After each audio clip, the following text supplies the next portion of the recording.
안녕하세요. 네, 여보세요? 네, 반갑습니다. 예, 안녕하세요. 네, 어떤 고민이 있으신가요? 예. 저희 엄마가 예, 저희 남편 이름으로 예. 적금을 하나 부으셨어요. 어머니께서 남편 이름으로. 예, 네네네. 그 만기 금액은 한 500만 원 정도 되고요. 예, 근데 이제 이게 만기가 다 됐는데, 예. 저희 남편이 갑자기 이제 저한테 이혼 소장을 보내왔어요.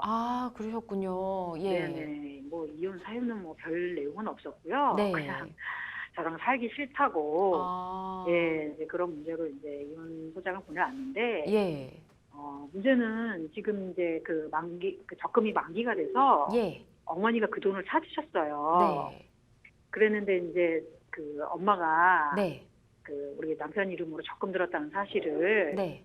예, 이 사람이 알고 있는 거예요. 네. 예, 그래서 은행을 찾아가가지고 예.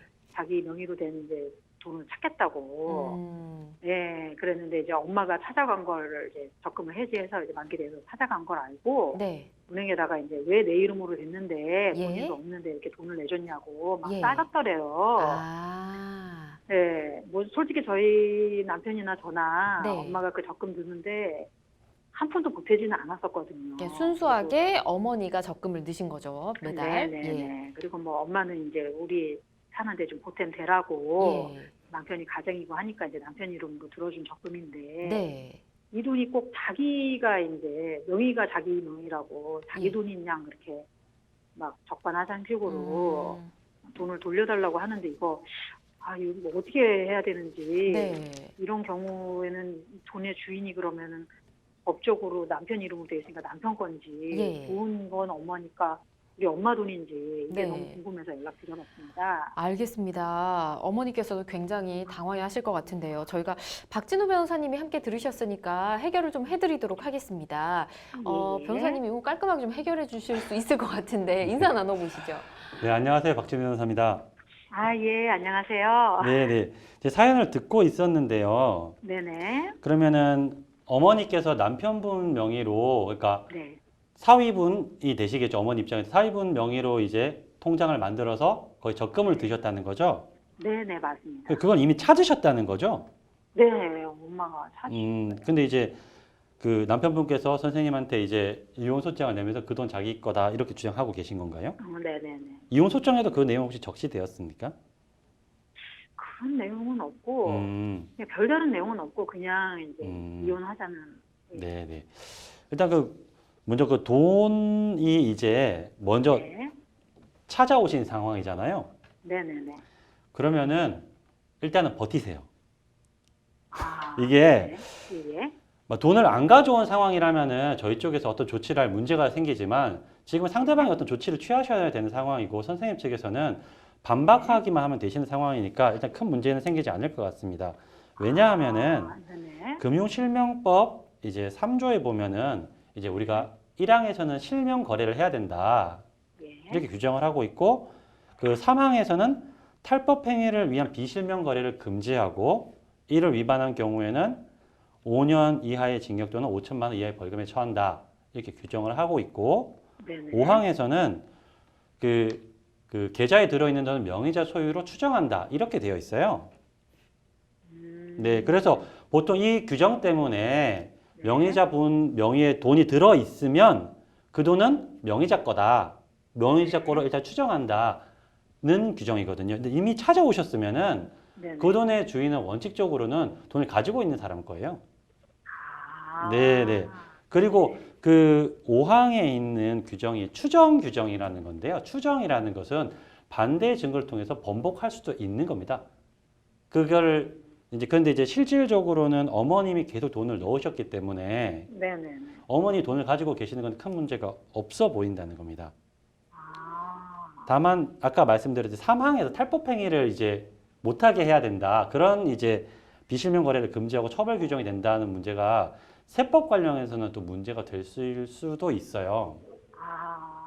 네. 엄마가 본인 명의로 안 하고 이제 이름을 다른 사람으로 했기 때문에. 네, 그런 것들이 보통은 이제 편법 증여 아니냐.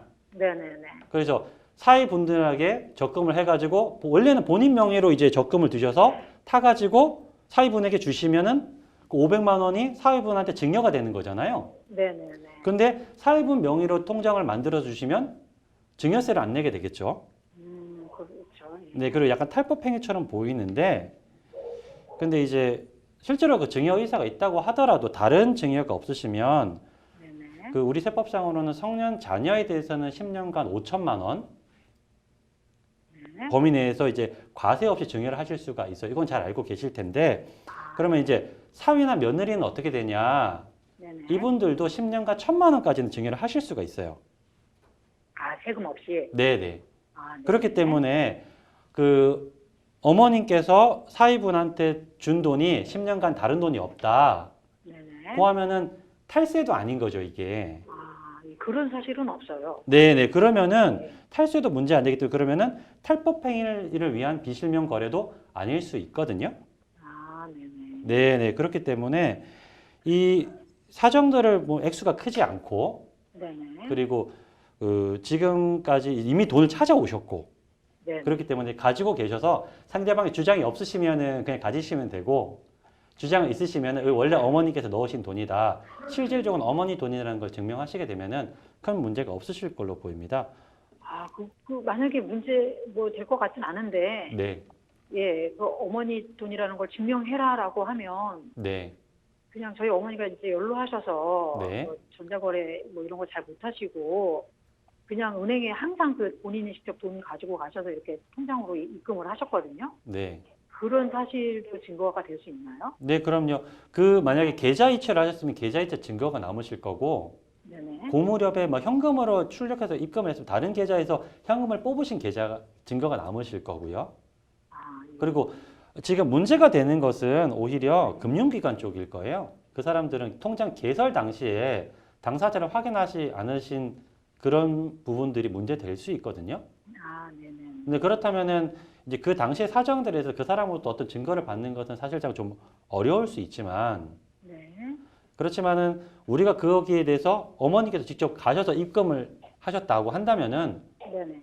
그 당시에 뭐 CCTV 내지는 보관기간 문제가 네, 되겠지만 아니면 그 해당 텔러라고 하시는 은행원들과 접촉하셨던 어떤 자료들까지도 증거가 될 수가 있을 것 같아요. 아, 네. 네네. 그래서 아, 그러면 일단, 네, 아예 뭐 말씀하세요. 네, 괜찮습니다. 말씀하세요. 예.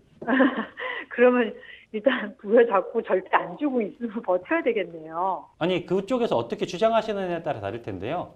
네. 자기 명의 계좌에서 어머님이 무단으로 빼갔다 이런 주장을 하시게 되면은 그거는 사실상 좀 어렵지 않나 실익도 없어 보이고 네 본인 명의 계좌에서 출금한 걸 어머니 가져갔다 그래서 이혼 소송에서 이 재산이 원래는 자기 거였는데 그 성태님 측에서 이제 무단으로 빼갔다는 주장해가지고 재산 분할에 있어서 주장하실 여지는 있는데 이혼 소송에서 선생님께서도 그것이 아니고 어머니께서 하신 거다라는 부분을 반박하시면은 크게 문제되지 않으시니 좀 커 보입니다. 아, 예, 알겠습니다. 아우, 이제 좀 마음이 놓입니다.